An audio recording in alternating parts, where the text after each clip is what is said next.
sa panahong hindi dapat pero tunay.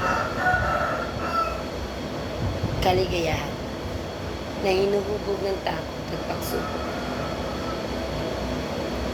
Hindi ko piniling magmahal sa malayong pagkakataon. Hindi ko rin ginusto masaktan ang sinuman.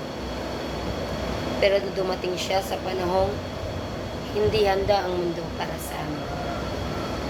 Ngunit handa ang puso ko. Minahal ko ang isang lalaking may sabit sa mata ng batas. Pero sa mata ko, isa siyang taong sugatan, iniwan.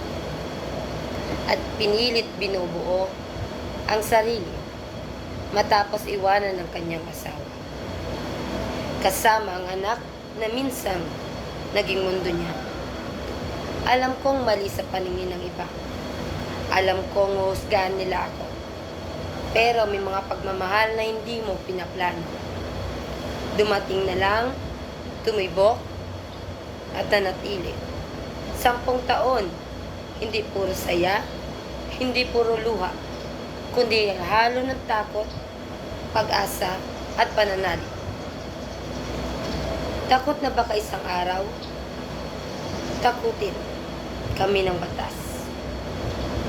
Takot na baka may sumigaw ng kasalanan. Takot na baka ipagkait sa aming anak ang katahimikang karapat-dapat sa kanya.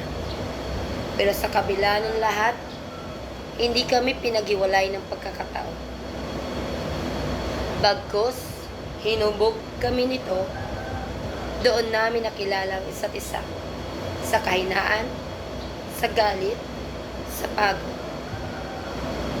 At sa mga simpleng bagay na nagpapasaya sa amin bilang pamilya.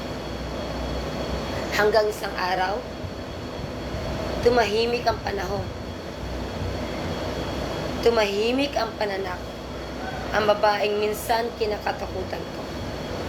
Nakahanap ng sarili niyang mundo, sarili niyang pamilya, at piniling manahimik, mamuhay ng mapayapa, at itaguyod ang nag-iisa naming anak sa paraang alam naming tama.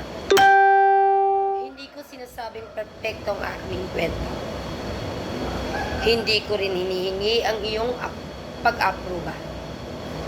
Ang hinihiling ko lang, unawain ninyo, ang pag-ibig ay hindi laging dumarating sa tamang oras.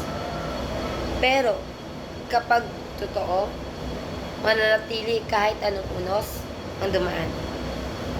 Ngayon, hindi na ako takot, hindi na ako nagtatago, tahimik kaming namumuhay.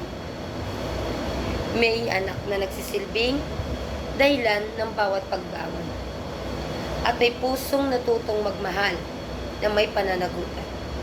Ito ang kwento ko, hindi perpekto, hindi madaling ipaliwanag, pero totoo. At sa wakas, payapa. Maraming